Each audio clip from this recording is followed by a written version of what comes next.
Yes, we're good to go. All right. Sorry for the delay, everybody. Welcome to session 8 on accountability, our last paper session before we wrap up. We're here to talk about accountability. I think there is sort of a knee-jerk temptation to interpret accountability as, how to get tough on teachers and carrots and sticks. Lant has always warned us against this, I think, from the beginning of RISE. There's definitely going to be that's not what we're talking about in this session, because we're going to have cameras and pay for performance in Indonesia, but a broader lens on accountability and inspections in Uganda, and a much broader kind of take on accountability and the whole RISE matrix on delegation, finance, information, support, as applied to Funda Wande in South Africa, and a fascinating illustration of how these accountability relationships can work in surprising ways between politicians and teachers in India. So we've got 4 presentations, but let's start off with Emmerich in India, talking to us about political cycles in teacher absenteeism. You're all mic'd up. Yeah. Great. Is it this clicker or is it the other clicker? Just give it a sec.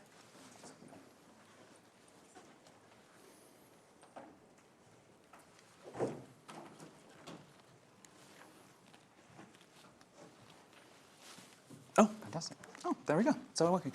Good afternoon, everybody. First of all, thank you to the RISE Organizing Committee and all of you for being here and for inviting me to speak.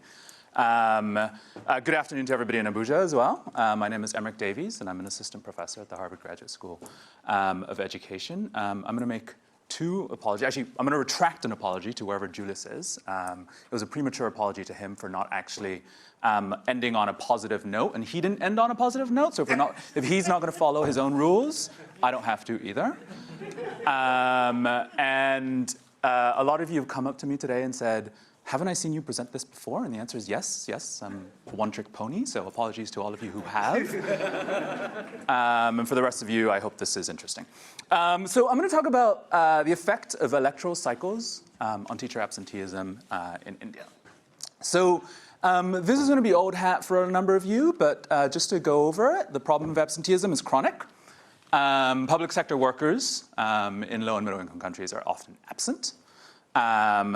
So randomized audits by the World Bank in 2005 found that an average of 19% of teachers and 35% of health workers were absent across various low and middle income countries.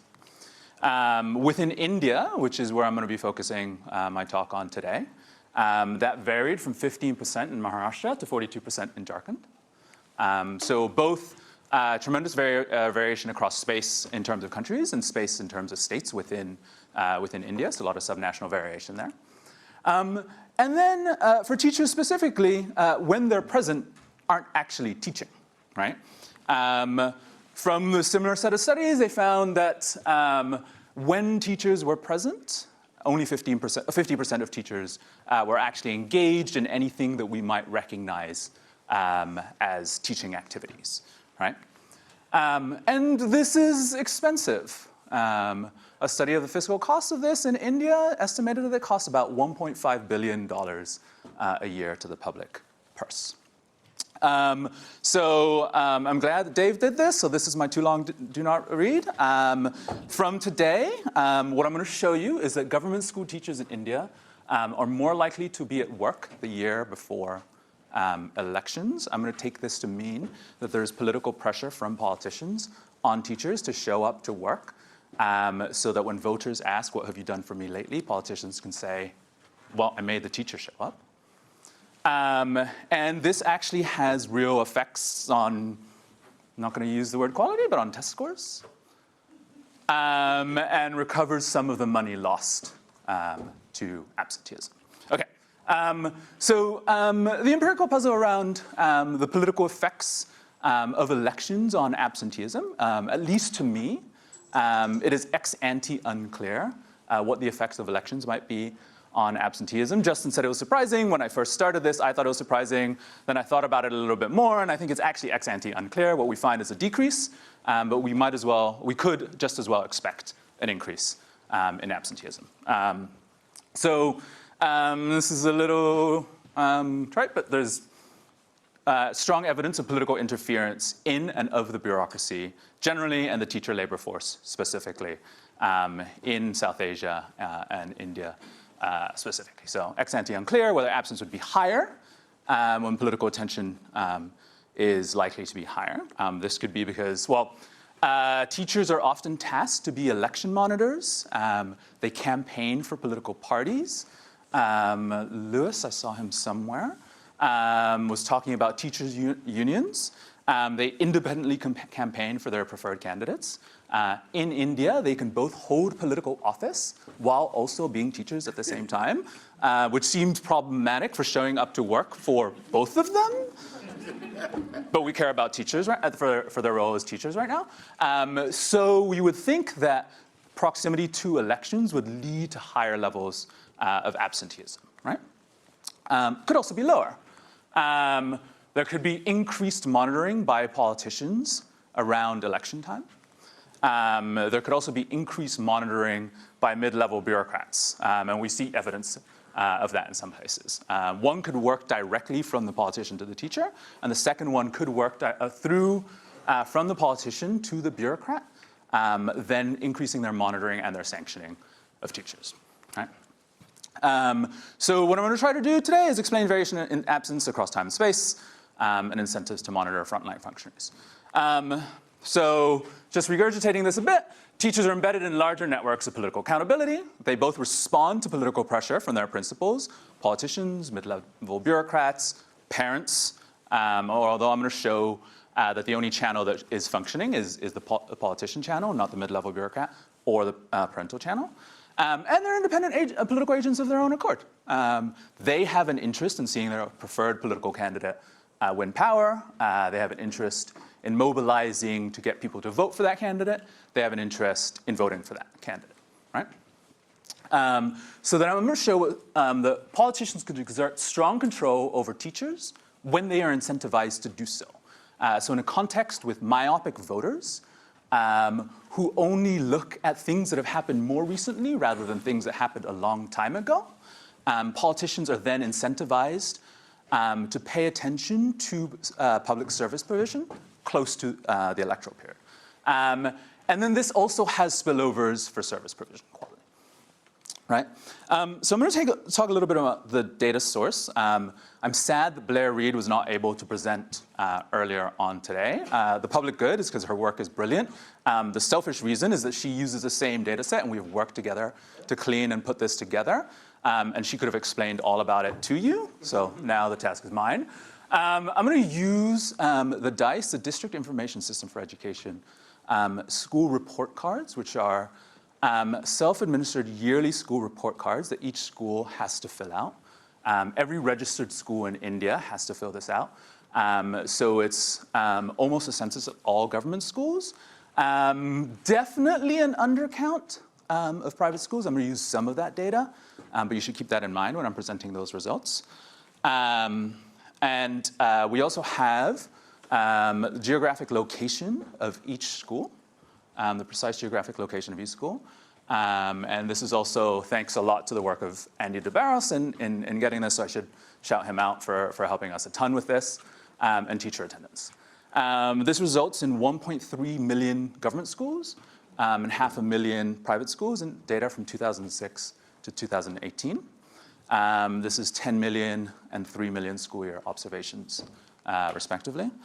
And I'm going to match this to electoral results for every state-level election from 2001 to 2021. The state level is probably the appropriate level of analysis here because the state is the level that has political control over personnel of teachers in education. So we're going to match the locations of schools to electoral constituencies. We have the precise location of schools. We can match them with an electoral constituency and say that all the schools in one electoral constituency is a responsibility of one member of the Legislative Assembly in that constituency. And we've been able to match, oh no, that's 90% now. Should update the slides. Have been able to match approximately 90% of schools across India. So I'm going to skip over, like Abhijit, I'm going to take liberties and skip over the econometrics very quickly. But we're going to leverage the staggered nature of Indian elections in a repeated event study design, where I am going to have a separate dummy for every year before and every year after the election and compare the point estimates with school year observations, and then the dummy for every school year distant from the election. Okay, very quickly, this is the probability that they report any teacher absence, and this is the average number of absences in a school over the entire electoral cycle. So this is 2 or more years to an election, 1 year, the year before the election. This is the election year, 1 year after, and 2 or more years after the election. And the main thing I want to draw your attention to is that in the year before the election, absenteeism goes down. The probability of a school reporting any teacher absent goes down by about 2.5%, and 0.1 average number of absences. Yeah.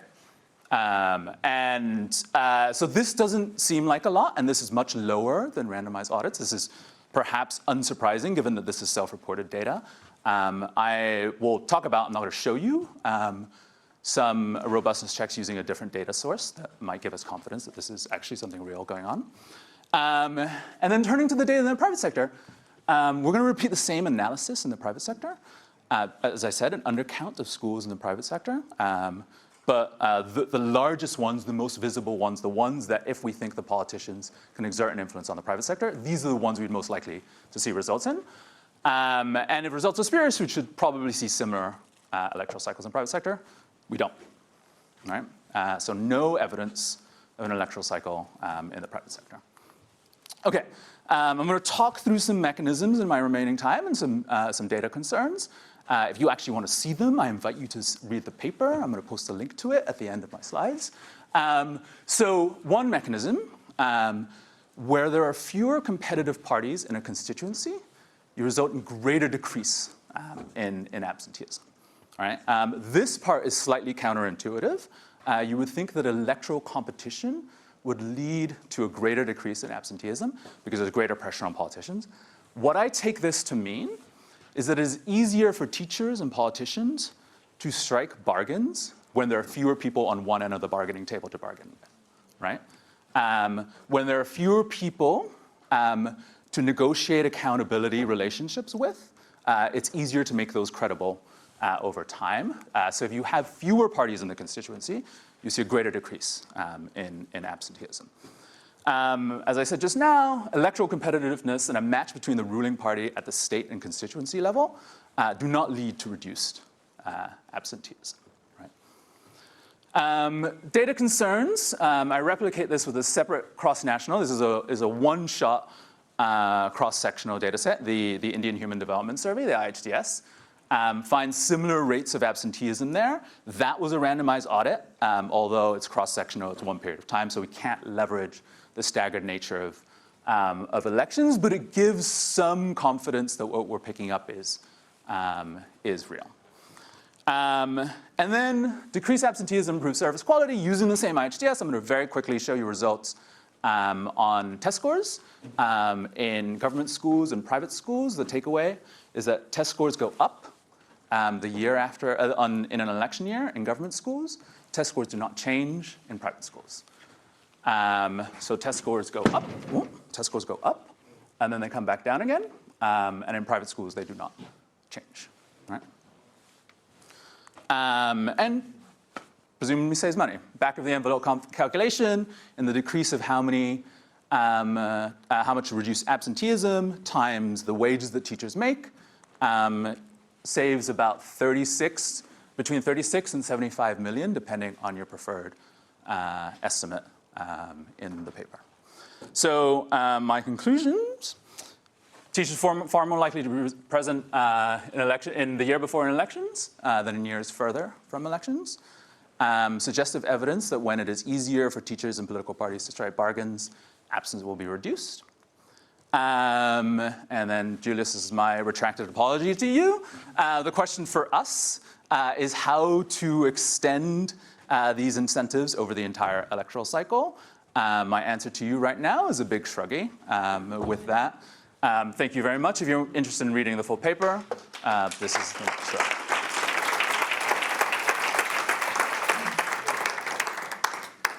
Super interesting. All right, thank you, Emmerich, and A+ for timekeeping as well. Why don't we go over to Juliet? You want to come on? But Daniel's going to start, right? So next we have Daniel Kyasanga from PEAS and Juliet Kotonya from National Foundation for Education Research. They're going to do a hybrid presentation with Daniel starting online and then turning to Juliet, who's here with us in person. So we see your slides. Daniel, are you with us? You're muted. We can see you.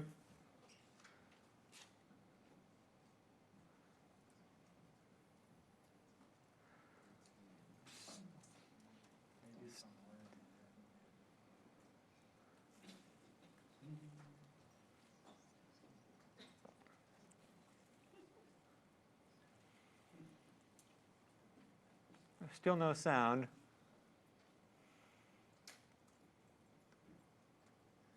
Sorry, it's from our end. They're just fixing it. Daniel, it's our end, so give us a minute. We will fix it on this end.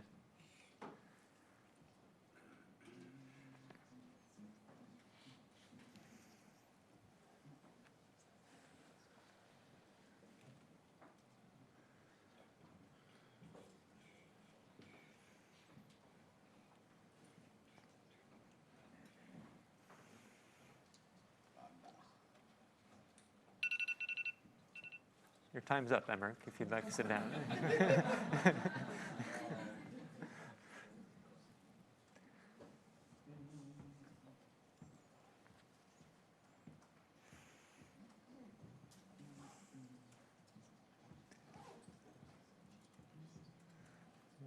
Otherwise,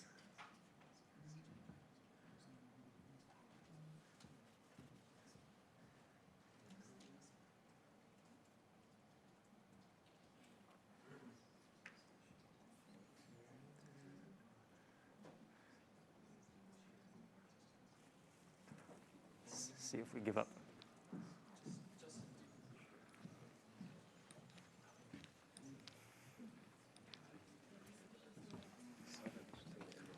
Just go to the next presenter and come back to him. Okay. Sounds like all this. Hello, just check. Can you hear me in the room? Yep. Okay, great. We're good to go. Okay. Daniel, are you still with us? Yes, I'm here. There you I go. hope you can hear. Excellent. All right. Over to you, please. Kate, take it away. Thank you very much. Thanks for the opportunity, Rise, for promoting equality in African schools. I'm Daniel. I'm going to share our learnings around nurturing accountability mechanisms at school level. And these are lessons from our collaborative partnership between the Ministry of Education in Uganda through the Directorate of Education Standards and promoting equality in African schools. Let's move to next slide, please. So my presentation is based on the following contextual scenario. In 2007, the government of Uganda rolled out universal secondary education, just like elsewhere, partly in sub-Saharan Africa. And of course, the result was increased enrollment in most of the schools. And unfortunately, this did not match up strongly with education quality and learning gains. So there was a bit of a gap in there.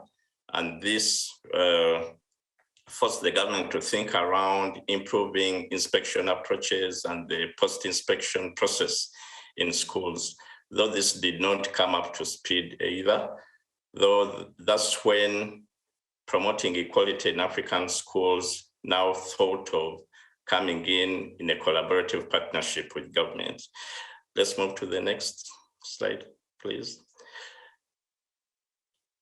Yeah, a brief background around our project.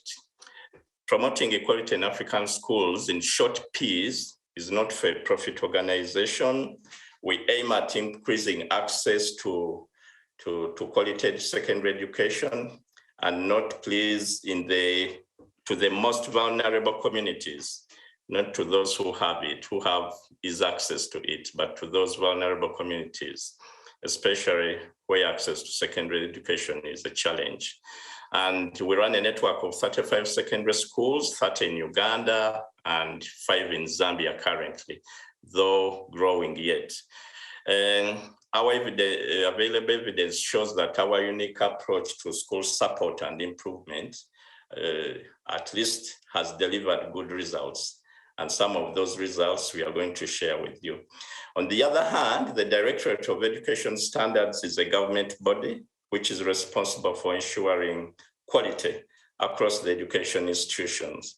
It holds institutions accountable to certain performance education standards. In February 2019, that's when we came into this partnership with the Directorate of Education Standards, starting with the pilot of 10 schools through what we called Inspect and Improve. It aimed at supporting secondary schools, government secondary schools in Uganda, act on key inspection recommendations, which we had identified as a gap, but anyway, which had remained as a priority on the government side. And these were some of the learnings that we got from within our network of 30 schools, which we had tested and we wanted to share with government. We started with 10 secondary schools, scaled them up to 50 in 2020. And currently the journey has really moved on to 200 government secondary schools, 2022. Next, please. So the objectives of our Inspect and Improve, next slide, please. One of the objectives was to support the quality of school leadership and management to ensure that this scales down to improved teaching and learning, especially when school leaders prioritize the core aspects of the school, which is teaching and learning. And therefore, we believe this could lead to overall improvement in the quality of education in these respective schools. The other key objective, of course, we wanted to generate evidence to better understand those best approaches that could really work and support improvement in the government schools, and probably have government take on the evidence and then support scale up to the national scale. And I think the story is really positive and we are in the right trajectory. Around there is that cycle that we followed through. We start with the collaborative school inspections, of course, with our colleagues, the government inspectors. We visit the schools, we come up with a report, we share findings with the school leaders, and then we task the school leaders, work alongside them to develop school improvement plans. This must come from the school leaders themselves, from the inspection findings, and when they have shared with the key stakeholders, especially the board of governors and PTAs in their respective schools, so they come up with some actions that they are going to take to improve the school. Please note that these actions are not imposed, but they must come from the school themselves.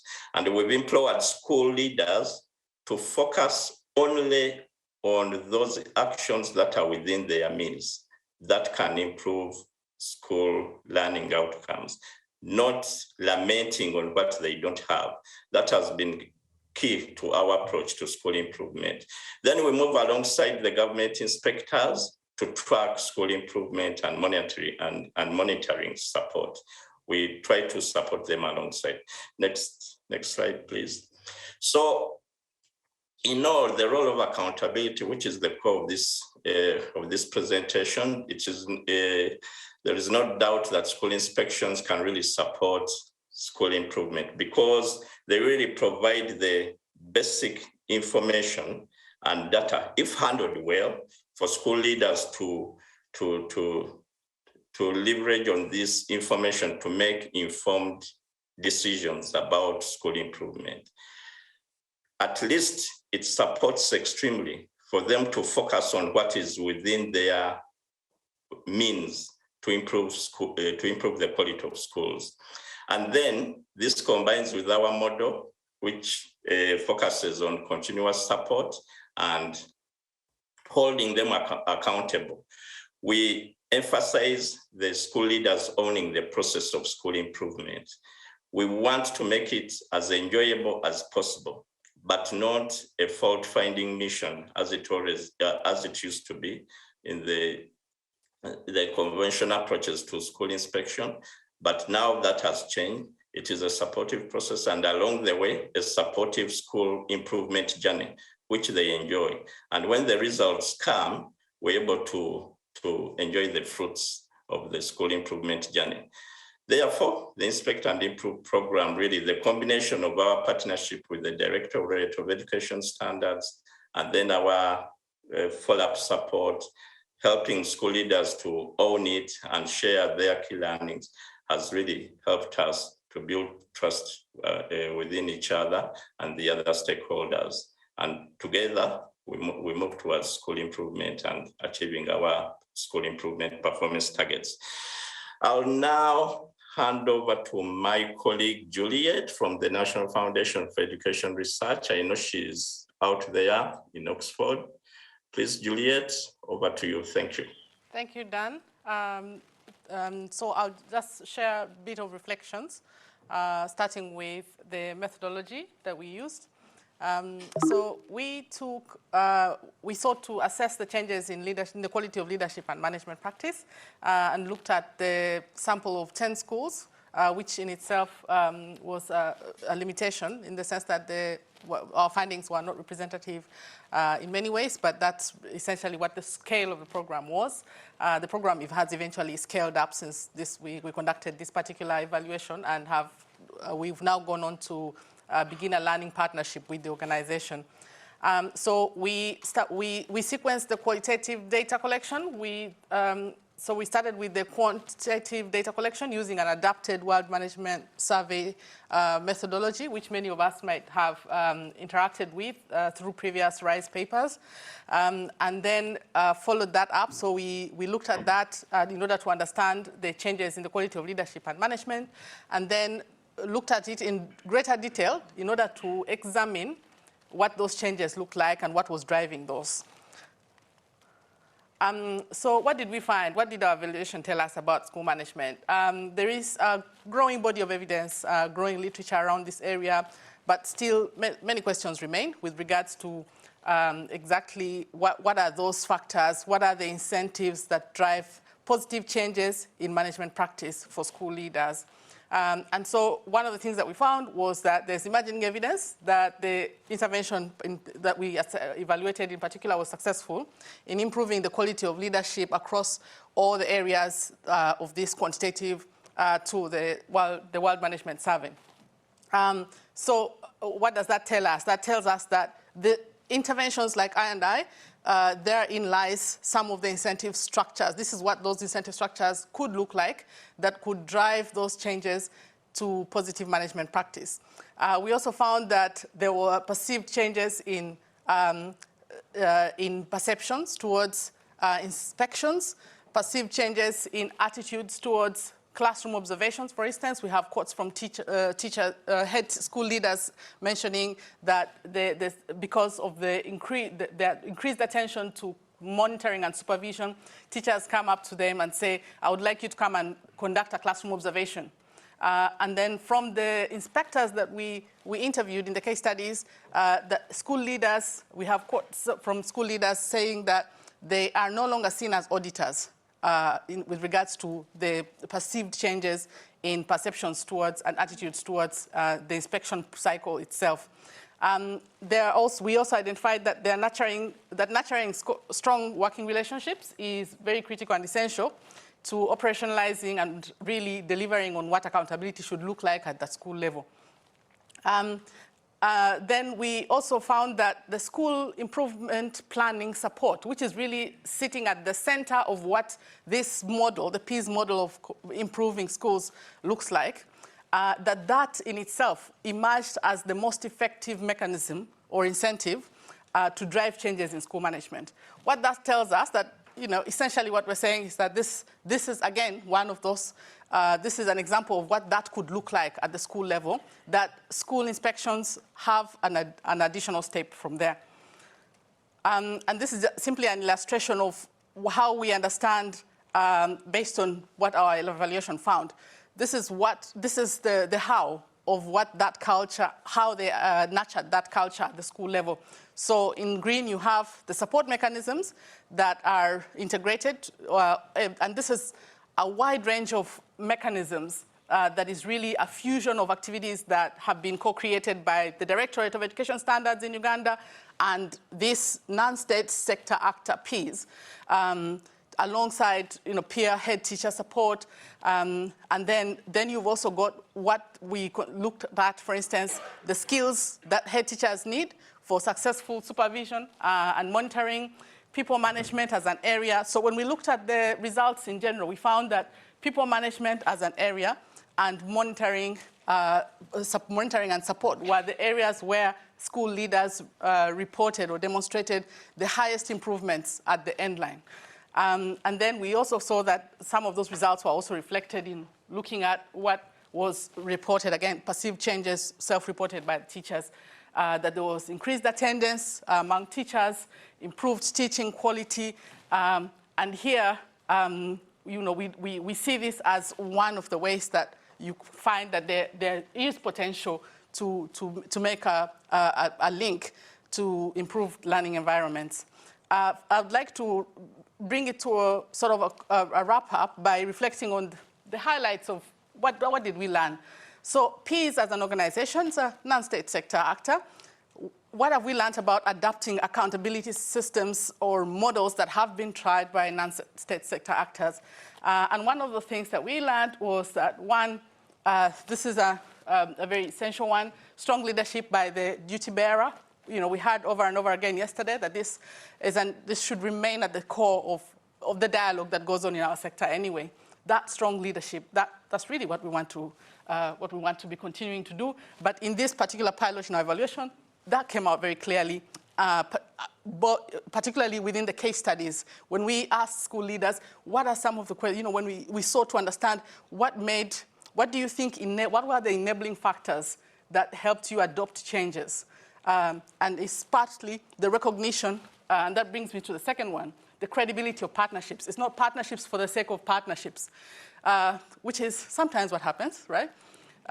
It's really the credibility of those partnerships.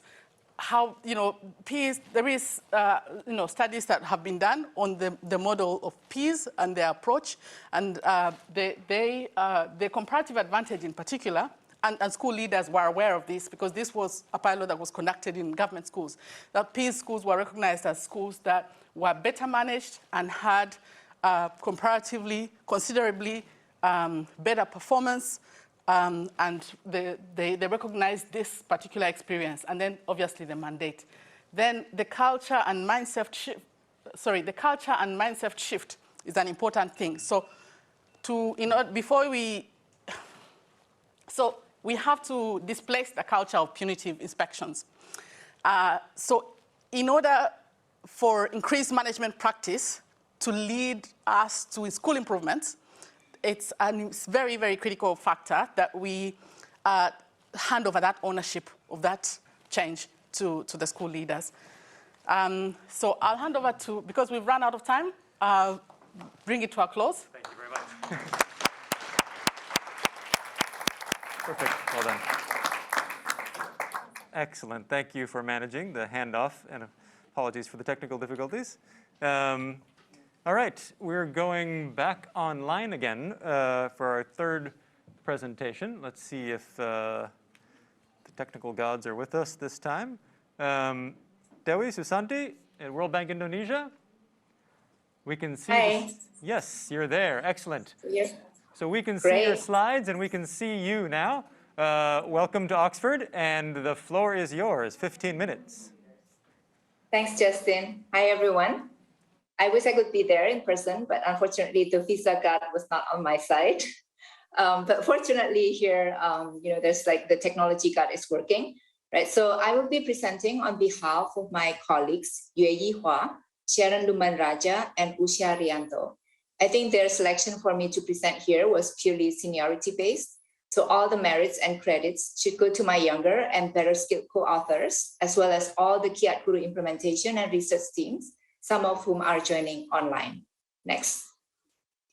So our study analyzes the Kiat Guru intervention, which Menno Pradhan presented briefly 2 days ago as part of the RISE Indonesia Teams session. Next. So it's great that Emmerich preceded my presentation, as Kiat Guru was motivated by the problem of teacher absenteeism and last mile education service delivery challenges in remote area of Indonesia.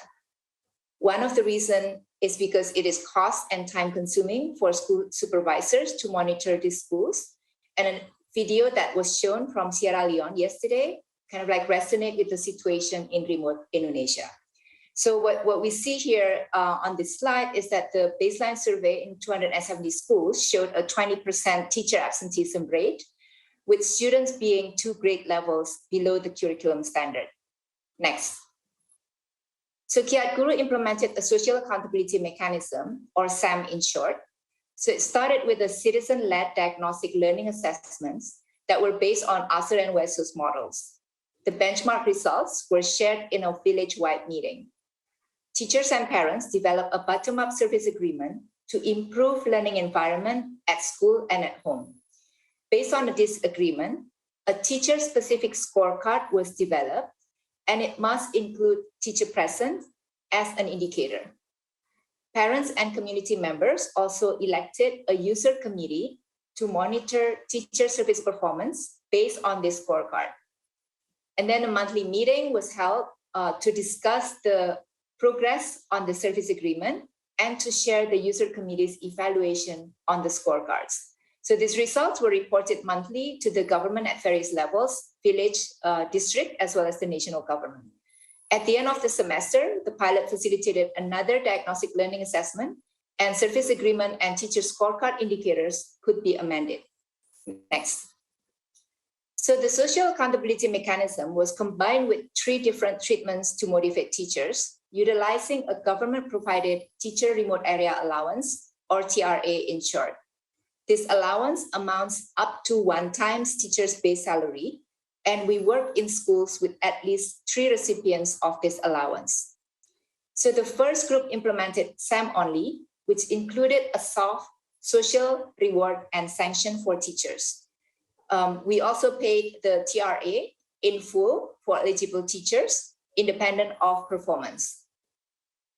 Whereas in second group, the SAM plus score, in addition to SAM, the TRA is tied with teacher service performance as evaluated by the user committee.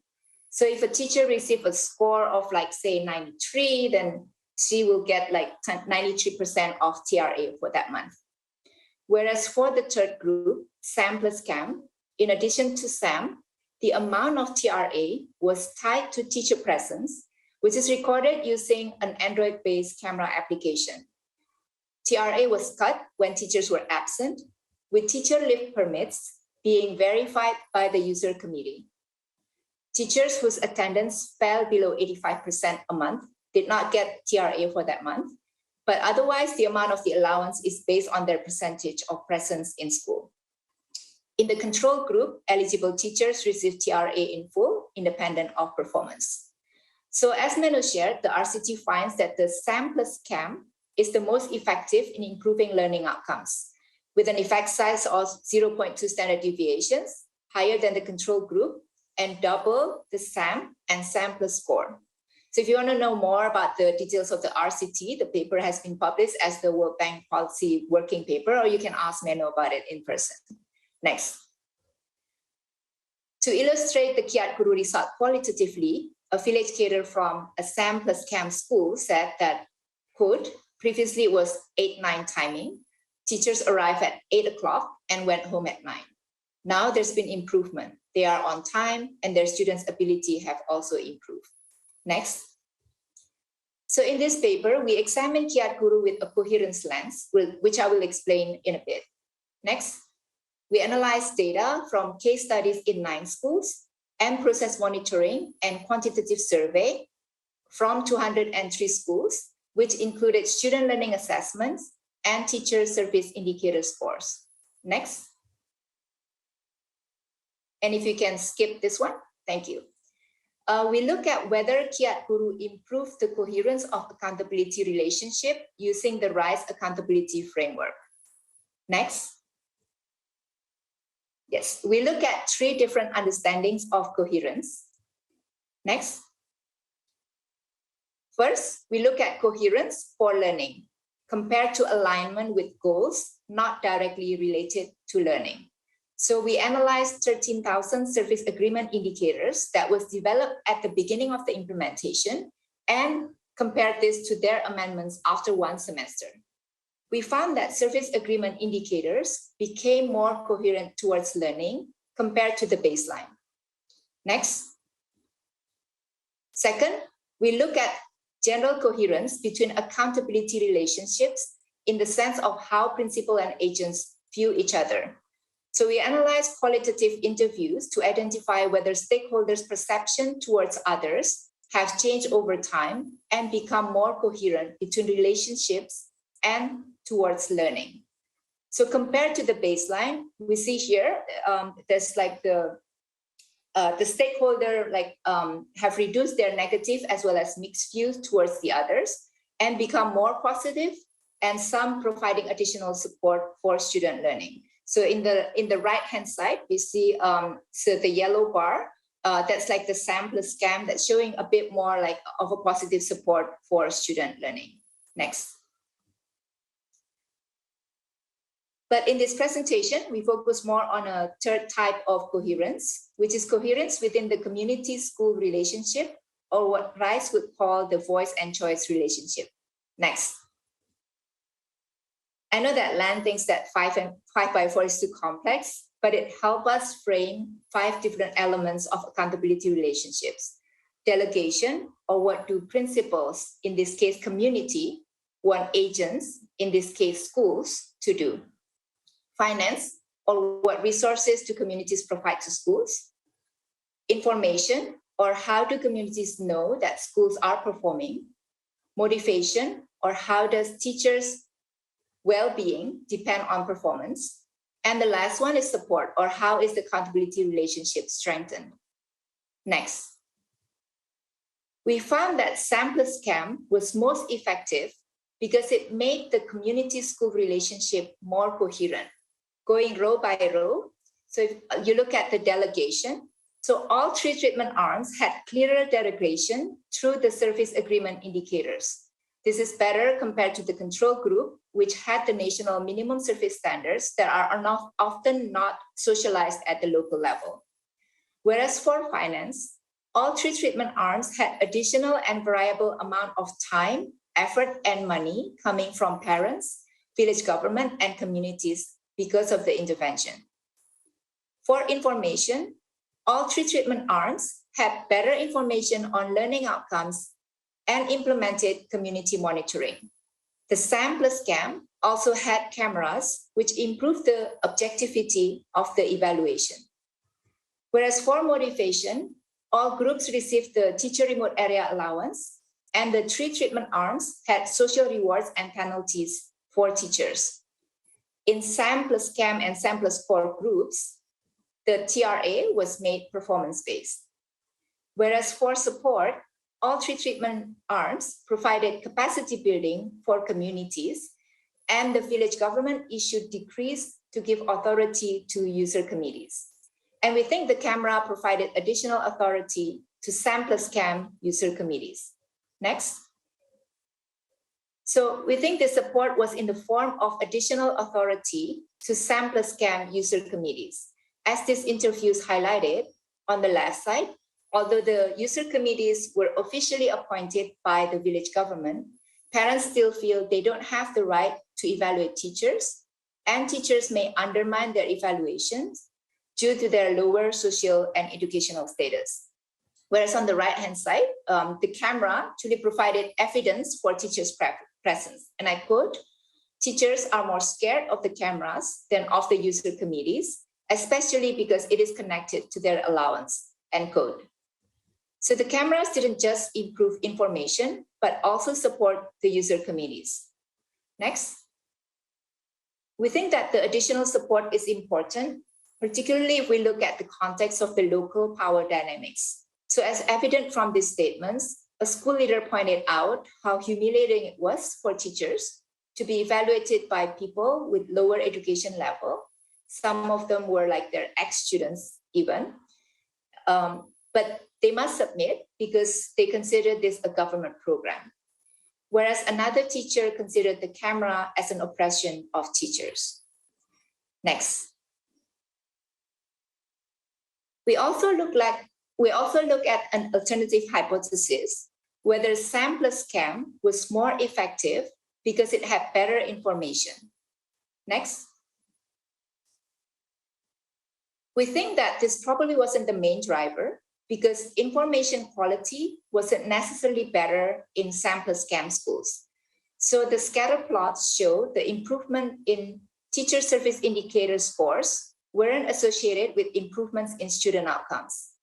The quote from a teacher here show that the cameras were also not immune to human influence. So quote, the other day I didn't want to use the camera because I usually did go home early. A user committee member said I could just go home first and then take a photo later, but I didn't want to lie. Next. Another alternative hypothesis could be whether SAM plus CAM was more effective because it focused on a single achievable metric, which is the teacher presence. Next. But we think this probably wasn't the main driver either, as attendance didn't vary significantly across treatments on the whole, although there were some notable differences in the effect of SAM score on teachers who were and weren't eligible for remote area allowance. So this shows as well that changing teacher behavior is actually very, very hard, particularly those who are like unmotivated to begin with. Next. And SAM plus CAM teacher quality also improved in areas beyond attendance. So parents think that the quality of education in general has improved, and user committee members identify improvement in teacher service performance, communication with the community, and teaching and learning method. So an explanation that just focuses on camera monitored attendance metric alone cannot fully explain the changes under Kiat Guru. So in conclusion, next, it's not just about the quality of information, next, but the coherence of information with other elements of accountability relationships. It's not just about which indicators are monitored, but whether the monitoring process strengthens the accountability relationship as a whole. Thank you very much. So Yue-Yi, and Usha, my co-authors, are present in person and online respectively, and we look forward to the discussion.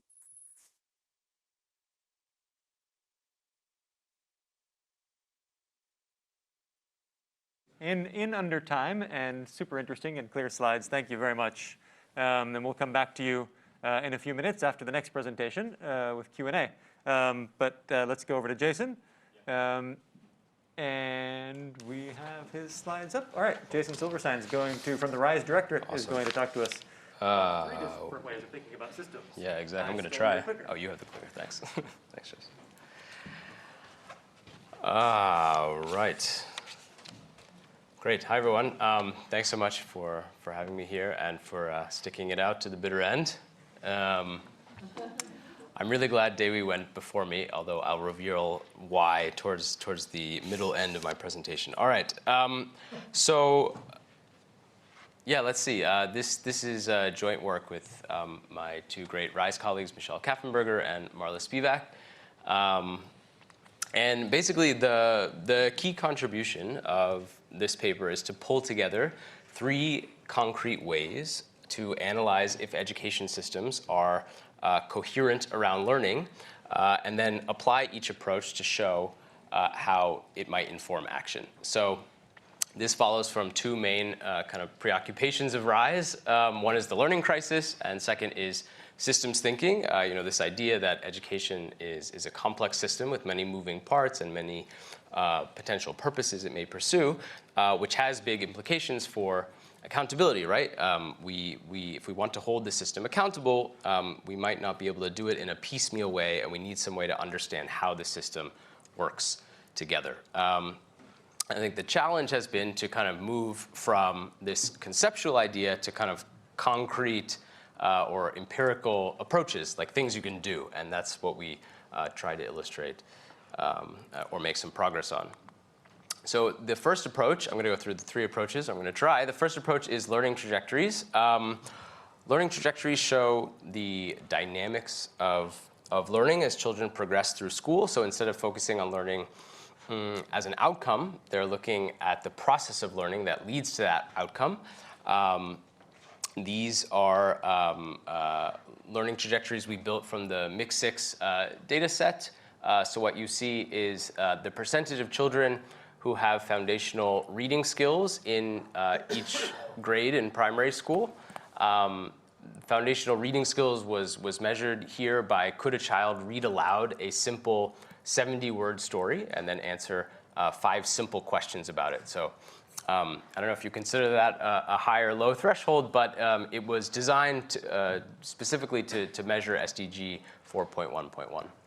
So I'm going to talk about 2 kind of system diagnostics that we could learn from these learning trajectories. So the first is if you look at this dark, steep trajectory, that's a hypothetical, imaginary trajectory that achieves SDG 4. So by grade 3, 100% of kids have acquired foundational reading skills. But then if you compare that to the much shallower dark line, which is the 22 low middle income country average from this data set, you see that in fact only 23% of children have acquired these skills by grade 3. So that instantly shows you this huge disconnect or incoherence between what children can actually do and the expectations of them from the system, where expectations here are the SDG goal, but that's also true of national curriculum expectations or expectations of instruction. So and this disconnect is also in lots of other learning trajectory analysis using other data sets at the bottom. Okay, the second kind of diagnostic finding here is when do children start to fall behind? And if you look, you see this low, shallow pace of learning is true right from the beginning of school. So in grade 1 and 2, this gap between what children can do and what they're expected to do is already present and growing. And in later years, learning doesn't recover; it stays similarly flat. So this is very consistent with this story where once children fall behind early, or even are behind when they arrive at school, they have difficulty engaging in instruction and then fall further behind, or certainly don't learn faster in later years. Right. So putting those 2 things together, you can diagnose this need or this need for an action to realign parts of the system around children's actual pace of learning, starting from the very first years of school. So that brings us to our second approach, aligns. So aligns is an approach to basically align instruction with the pace of learning we saw in these learning trajectories. And it's structured around 4 principles. So principle 1 is set learning goals based on current learning levels. So this is responding to this same disconnect we just saw in the learning trajectories, where differential or incoherence between what the system expects and what children know and can do. It often begins with a learning assessment of foundational skills to kind of establish this benchmark of where children are at. And what I've done here is list 2 case studies of how this played out. Actually, a large part of the evidence base for these alliance principles came from synthesizing many case studies. In the paper, I'm just going to show you 2 and kind of follow 2 today. So the first is the 3 Rs reform in Tanzania, where low scores on a number of national assessments, including of foundational skills, led to a kind of increased political awareness, kind of like the PISA shock of the low learning levels, and this led to a commitment to improving the 3 Rs in the early grades. TARL is another probably familiar case here. So most TARL programs start with a diagnostic assessment of a child's learning level and then set corresponding goals after that assessment. Okay, principle 2 is align instruction to be coherent with those goals you just set. And this might sound straightforward, but in fact, instruction or the many direct influences on instruction are complex. There's a lot of them. There's curriculum, there's assessments, there's teaching and learning.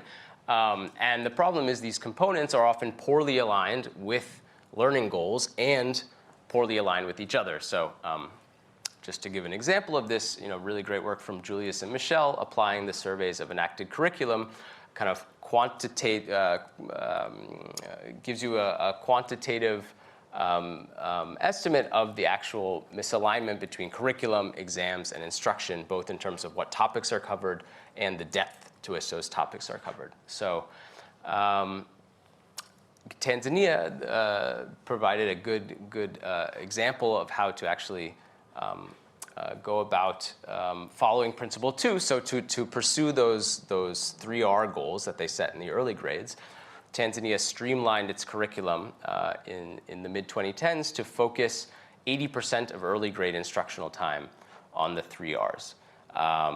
And they did this by taking out a lot of the subjects or deferring the subjects that had been overburdening the curriculum, and a recent evaluation from Daniel Rodriguez Segura and Isaac Mbiti finds pretty big impacts on learning and retention. Okay, principle 3 is to support teachers to then implement those intended changes to instruction. And pursuing these aligns principles and realigning instruction around learning levels usually represents a pretty big departure from business as usual for teachers. And we had a really great panel yesterday showing just how hard it is to shift teacher behavior and then sustain those changes. So you need support that goes far beyond teacher training that is usually offered. So TARL, just to illustrate, provides one way of doing this. Many TARL programs have coaches with very practical experience who do regular classroom observations and then give very tightly focused feedback on the particular method. Okay, and lastly, principle 4 is tailor implementation to context. So these 4 aligns principles are very specifically principles. They're not a program. They're not something that you can just go out and implement. You need to adapt them to the particular opportunities and constraints in your context. So one way of thinking about this is just comparing the 2 case studies I've been talking about. Tanzania had this political window to work at the national level and reform the curriculum at that level. Whereas TARL doesn't work on the curriculum at all. It works on other instructional components inside the classroom and working more at the student level. So just to kind of sum up aligns, these are 4 principles to look at and analyze coherence in the instructional subsystem. Okay, that brings us to our third and final approach. So instruction and the instructional subsystem that I've been talking about also takes place within the wider education system, right? So the education system diagnostic, this approach is an attempt to kind of diagnose coherence around learning in the broader system. And to do that, we go back to our trusty old friend, the RISE 5x4, which Dewi already started to explain, which was so thrilling for me. So maybe I can actually get it across to you. Yeah, actually, I think I'm gonna show rather than tell about the framework. But the basic idea is that there are these 4 macro relationships of accountability, and each relationship has 5 elements, and together they provide a characterization of the education system. In fact, maybe I'll just mention, it may be helpful for our panel. I think, Emmerich is really talking about the accountability in the politics relationship today. We had, the P's presentation is very much about the management relationship, and then Dewi and team are talking about the voice and choice relationship. So This is trying to kind of really have this macro level look at the education system. And the essential idea is what this lets you do is zoom out and look across the relationships and these macro parts of the system and see how do they fit together? Are they coherent? Are they aligned around learning?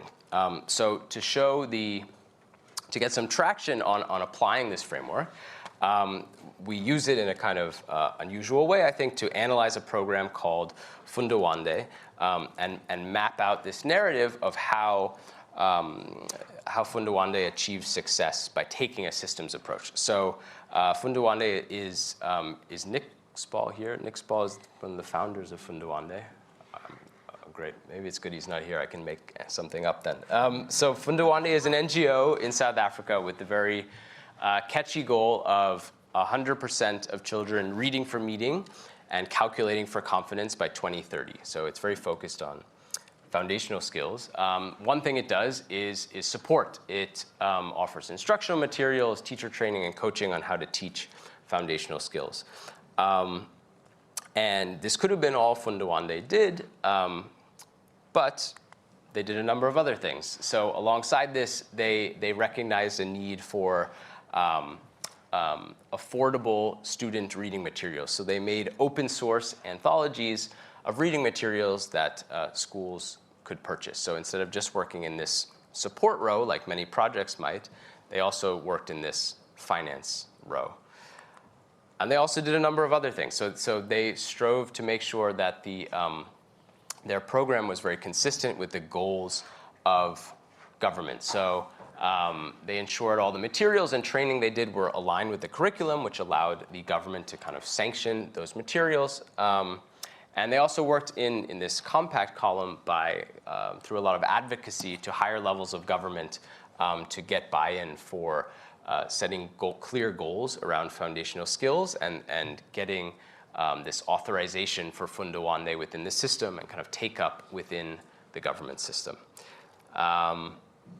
So I don't have time to go into more detail, but the idea here is that Fundawande very much did not just work in one cell of the framework. The 5x4 lets you construct this narrative of how Fundawande worked across multiple cells and took this systems approach, which we would argue really contributed to their sustained success. Right, so in conclusion, I've presented these three different approaches for analyzing the extent of coherence for learning in the education system and tried to show you how each approach can inform action to bring about greater coherence in the system. Thanks.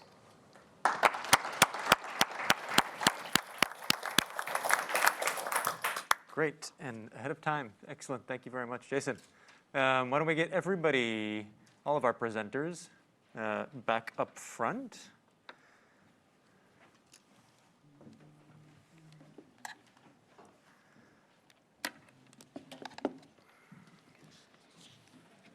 Actually, I'll stay here. Okay.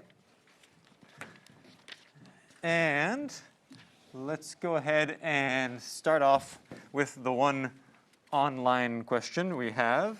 You want to read that out? Or? Sure. Yep. So we have a question from Ritwa Renica, and it's for Emmerich. She is asking basically that, does it really save money? Teachers are always paid, right?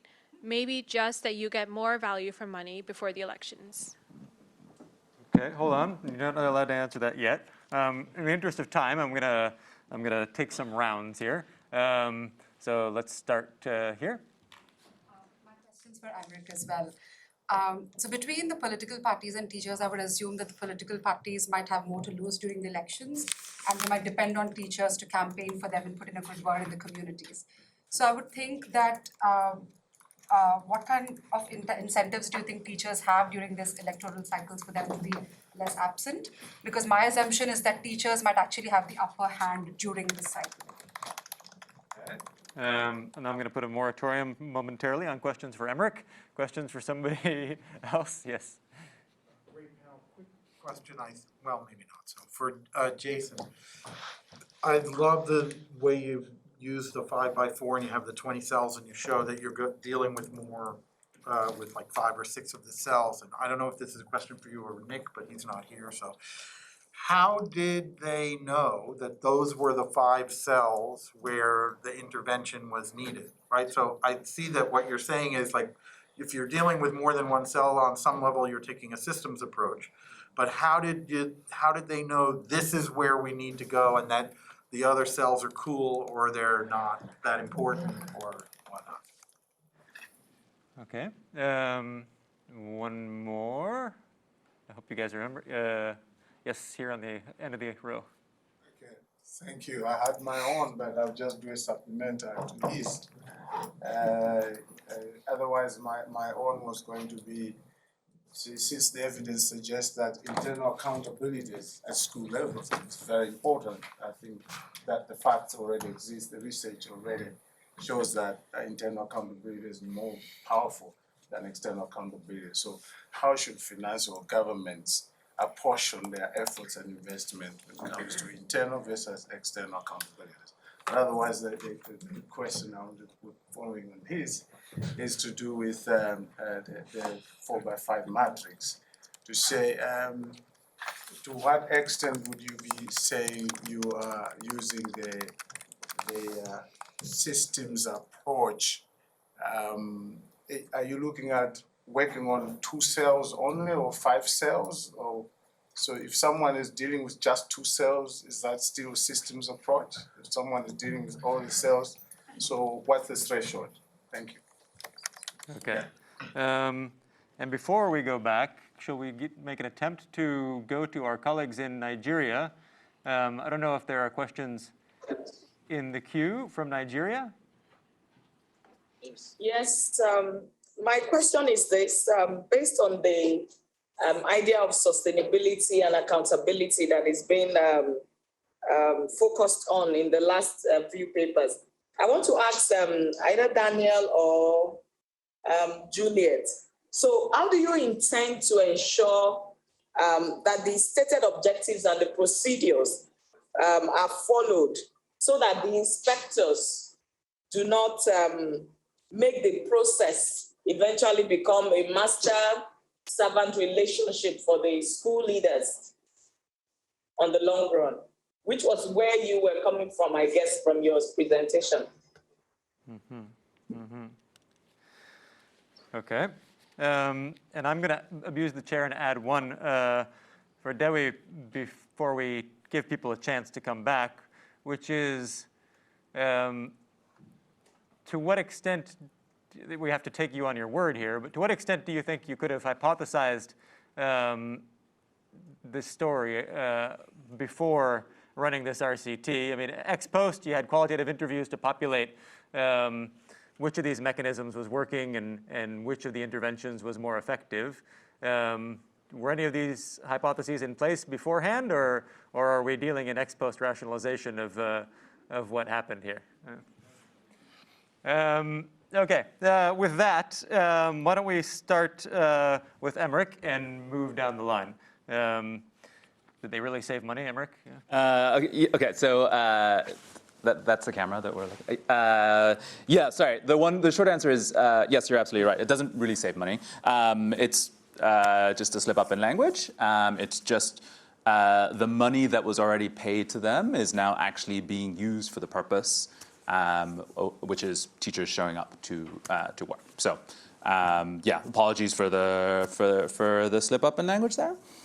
The second question about thinking that parties have more to lose. So part of what I didn't have time to talk about is sort of the full side of the bargain. So parties and politicians also have carrots and sticks. One stick is teacher transfers. So you can transfer teachers that are poor performing or transfer teachers that you do not like. There's another paper, not written by me, but there's another paper that shows that teacher transfers actually go up after elections. So that's the second side of the bargain. A carrot is regularization of a teacher moving from a contract teacher to a full-time service teacher. I don't have evidence that happens, but that's as an example of another carrot that parties and politicians can hold against teachers. Part of the argument in the paper is that there is a bargain, there's a quid pro quo. Show up to work before the election when I really need you to do that, and I won't transfer you after the election when I can punish you when I'm back in power. Yeah, going back to what I was saying there, it's sort of ex ante unclear which one will dominate. The incentives for teachers to shirk and campaign, or the incentives for teachers to show up to work because they know that there is a second side of the bargain after one party wins. And that's part of the reason why I think that in the results I see is that the fewer parties are actually competing in the election, the more likely you see reduced absenteeism, because then there's less parties to think about this bargain with. Great. Then let's keep moving on down. There were a couple of questions there for you, Jason. How to pick cells and how many cells to pick? Yeah, right. Yeah. I mean, it's very exact science. No. I think so. To Alex's question, we were, I think you can use the 5x4 in a few different ways, right? And in this case, we were trying to demonstrate that you can use it as a kind of ex post. Let's look at a successful program and try to map out what they did and see how many different parts of the system did they touch on and manage to bring into greater coherence with each other and around learning. So that's what I was showing you. If you wanted to use it in a more kind of program design or kind of diagnostic way to identify, like you were getting at, like what are the binding constraints to pick the exact cells that I want to go into a system and either work on or make sure my potential program that I'm going to implement is going to like run up against and be coherent with. I think you would have to do the broader analysis, right? And that's another way that the 5x4 is being used by a number of RISE grantees right now, but we don't have the results on that yet.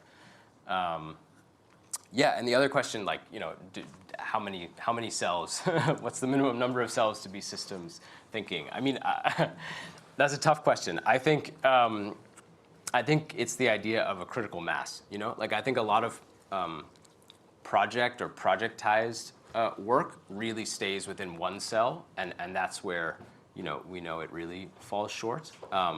It's 2 cells versus 5 cells and all of that. I'm not sure there's an exact number. I mean, it's not a quantitative exercise, right? It's really a narrative exercise to try and get you to not just focus in on your one cell and push you to look beyond that, push you to look beyond just the bureaucracy, the technical practice you're trying to fix, and see how does that connect to other parts of the system.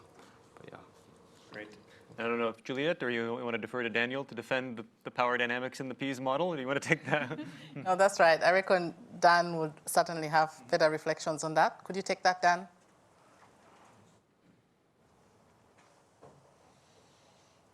Looks like you're muted. Yeah. There you go. Great. Yeah, sure. Can you come again on the question? I think there were 2. So we had a question about what exactly you envision with regards to the sustainability of that change, and how what your thinking is with regards to ensuring that the inspectors that you have been working with don't revert to the negative practices before. Yeah. Sure. Let me start with the last one about the inspectors, changing the behavior as inspectors. This is key because, inspectors were once teachers, and most of them were once head teachers or school leaders. And one of the first things we often share is that, what didn't you like about the inspection process when you were in school? And that question is core to them to change the approach. Whenever you could hear there's some terrifying stories, when the inspector comes, get out, what are you doing? Give me this, you move up and down and so on.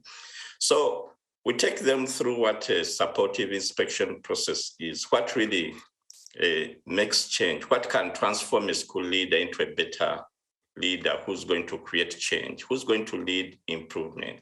Because when you go back again and ask them, okay, what did you often do when that inspector left?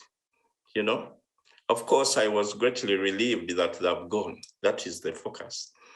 okay? And that's the end of the story. They've gone, yes. They never focus on whatever the feedback was. But on a supportive inspection approach, we work together, we are there. You know, you share your own experience as if you're a school leader or if you're a teacher, you are giving you're a teacher, now you're an inspector, you are giving feedback to a fellow teacher. You know, you are the same and one person, and we are all working towards driving school improvement. We are concerned as you are as the leader. So we are not outside you. So in that way, we've been able to build this collaborative approach to improve inspection systems in Uganda. And I know we are only getting better at that. Excellent then, answer. Oops, yeah. Go on. The other one is about the sustainability bit. Now, when you build the ownership, when you take it at the school level, we are focusing on the head teacher as the first inspector. And we've always challenged the head teachers that, you know, what is there that this external person who's not always in school coming here to show you when you are the person in charge, you are the chief executive of this institution called the school, okay? So if you are the head, what does the head have? You know, the five senses, the eyes, the ears, the nose, and, you know, can we put those to work as the first inspector? And what does it mean? You know, we approach it with this open mindset, and then we focus on shifting their minds about, oh, the head teacher sits in this rolling chair, and then you wait for people to come to you and so on. No, you go out. And that's where we are building in the sustainability component. As the first inspector of your school, we've always challenged them that I only want to come to your school and share stories of, you know, Daniel, I'm aware of this. I went the other time I was observing lessons and I evaluated my teachers, and these are the summary findings I got and so on. When I visited the sanitary, the gaps in there, or the safety, the well-being of my students, these are the key issues I got out. And, you know, I'm trying to sort out with my board of governors how we can improve on the system. Those are the kind of stories we are now focusing on here. Just not coming in, say, we are showing you what you don't know. And that would be shameful for the head teacher. That's the mindset shift we are working on. And it's that we think will sustain the project. Great, thank you. And lastly, you can, Dewi, if you want to take my slightly trolling question. Yeah, sure. And so the Kyasanga intervention is actually quite complex. So the RCT kind of like compile all these different type of like small intervention into like a big one, right? And we were like actually having a challenge in terms of figuring out what is the mechanism through which the samples can like really work better than the others. And like what we found so far is that it seems that it's more like coming from the parent side rather than the student outcomes seems to be more affected by the parent side rather than like from the teacher side. So that's like from the RCT side. So then like what we were looking for in this particular paper, Expose, was that, you know, like in what other ways we could probably like look at the data and not just from the survey, like look at the qualitative data, the process monitoring data, and see how we can better explain the result. So to answer your question directly, no, we did not have the hypothesis ahead of time. But I also want to respond a bit to the use of the 5x4 because I'm currently leading as well a team as part of the RISE grantee for like this, the usage of like 5x4 diagnostic.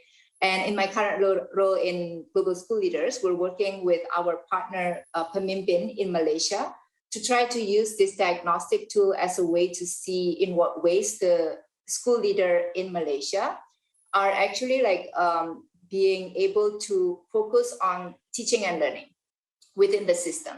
So when we first look at the 5x4, we were like making kind of like a guess in terms of, you know, this is probably fitting much better in the management relationship because like school principals is more like affected by supervisors, etc., and then it goes up the ladder.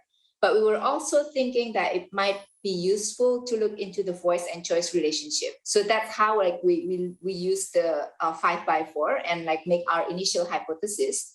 But then like once we kind of like done the literature review and did some initial interviews, we find that in a very centralized system like Malaysia, it turns out that there's like not much of an engagement with the parent-teacher association. So we're dropping like some part of that box. So that's probably, hope to answer some of those questions. Thanks.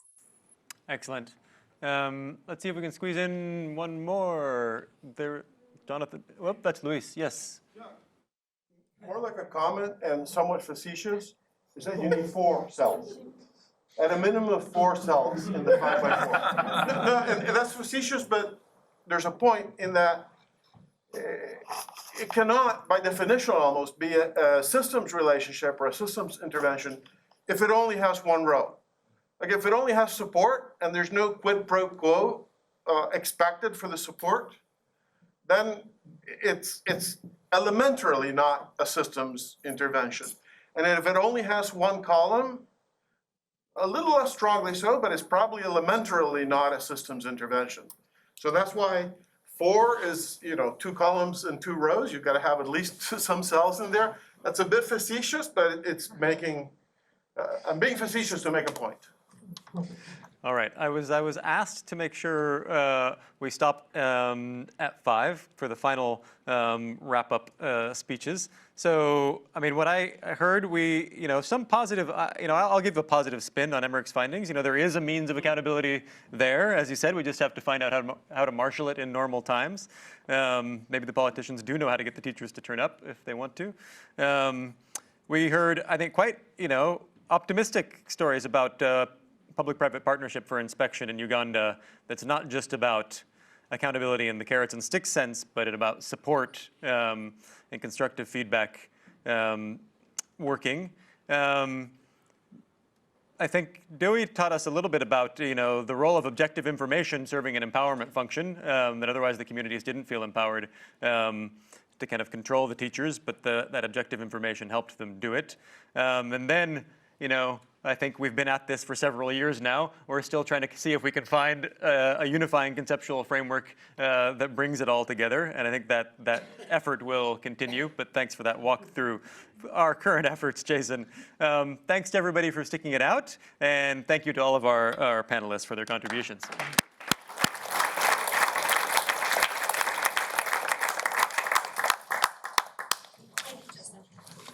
I will let you go very, very quickly now. We should say a few thank yous as we come to the end of the conference. First, thank you to all of you for your participation over the last 2 days and for some of you over the last week. And thanks for staying till 5 p.m. I would like to thank all of our speakers.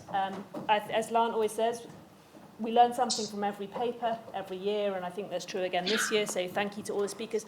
I won't name everybody, but thank you. I will name our session chairs. I think they were given a brief to try and connect sometimes quite diverse papers and identify key themes, and I think they've done that really well. So Peter, Luis, Julius, Rachel, Yue-Yi, Felipe, Michelle, and Justin. Thank you.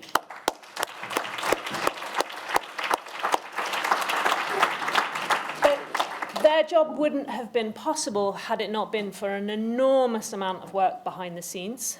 So I would like to say a really huge thank you to our logistical team. And I'm not going to give out gifts. There are some gifts here, and there are gifts that are going to go to their doors. They will be delivered. But I will name them. So first, Kirsty Newman and Marla Spivak. Huge amounts of energy and thought into the week as a whole and to the conference. Sadly, they couldn't be with us these last 2 days. Joseph, who's huge energy over the whole week. Jason, who's been he's been a presenter, he's been behind the scenes getting questions on every session, so thank you to Jason. Yue-Yi, again, multiple roles. I think she probably wins the reward for the most roles. She's been a presenter, she's been a chair, she's done the logistics. So thank you, Yue-Yi.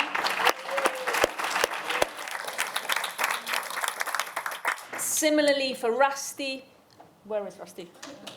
Thank you so much. And Lily supporting Katie at every turn. Gemma.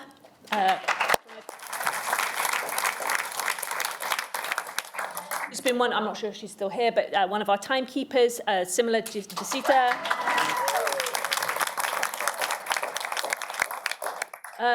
You'll notice I didn't mention a name there. And that's the name who I think we have to give a really, really big special thanks to, which is Katie. Where is Katie?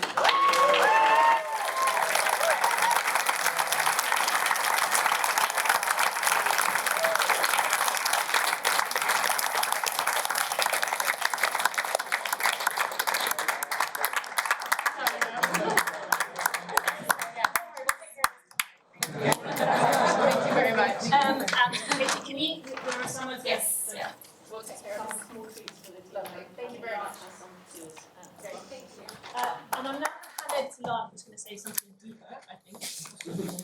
But I would also like to say he's, as trying to organise these conferences, he's been there providing intellectual guidance and direction as he has for the programme as a whole. And we got you a little something. It's not quite the same nature of thing, but it's alcohol-free, but it should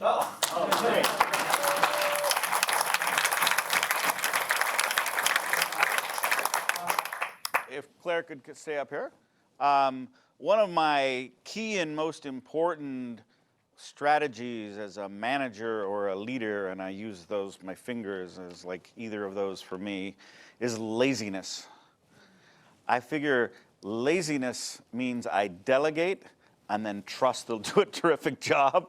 And since the very beginning, Claire has managed to, with no help from me, organize just a fantastic conference from the first one to the last one. Each conference has been spectacular, every session, every paper, wonderful. So Claire, thank you very much.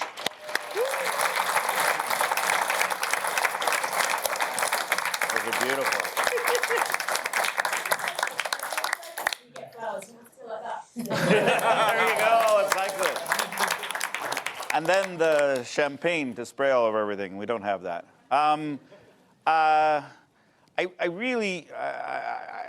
I think I have said over the course of the last 5 days, I'm unshaven, I've got stuff on my shirt. It's been a very long 5 days. I told my best joke last night, so already like that's out the window. I think though, tell one anecdote. Last night I was asked for an anecdote and then wrap up, which is I was actually kind of, and I want to tell this in a vague sort of way, but I was in some ways the intellectual architect of a reform that was actually done at scale in a state of India. And I had mainly communicated like what to do and why, and in a series of very intensive discussions with the Secretary of Education, who was the top bureaucrat, who then roughly like turned that into a program. And then like a year and a half later, I was in that state, and the people that were, in some sense, the objects of this reform effort were in a training session in which they were being, taught about something, and I just happened to be in the room. I was actually on other business, and the sort of new teachers started peppering the person doing the training with, why are we doing all this? What's the overall objective of all this?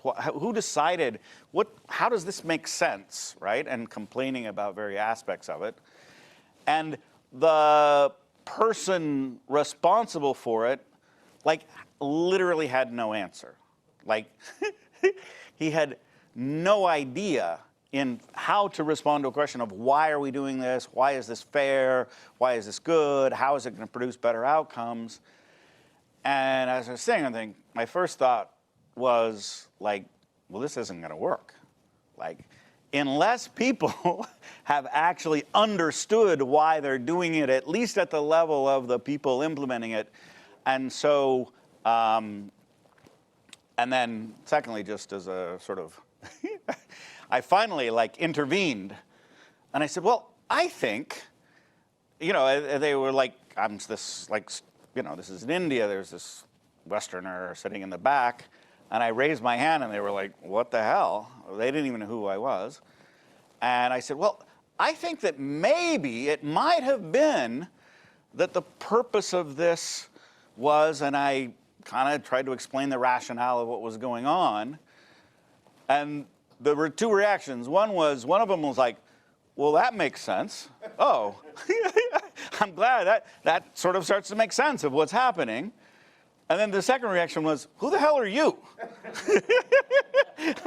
And why are you here answering questions about what the rationale of this was been, which reinforced the point.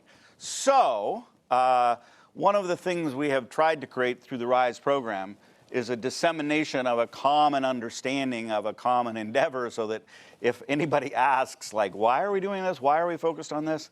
I figure the only way that things really have impact, nobody is ever going to do anything because this paper said to do it or because RISE recommended it. They're going to do it because everybody knows it's the right thing to do. You have to really diffuse the understanding of the underlying rationale very well. I think we've been quite successful in creating a community that are at least talking about core issues that previously there just wasn't enough space and support for. So I'm super happy to have done that. Thank you all for coming, and this is the last of the exact instantiation of RISE conferences but we have confidence that this conference in some way, shape, or form will persist into the future, and we hope you will all continue to join in this really noble endeavor that I think we're engaged in. Thank you very much. And thanks to, by the way, thanks to Abuja for staying with us this whole time. I realize that participation remotely is so difficult to really join in, but we really appreciate your presence. Thank you very much.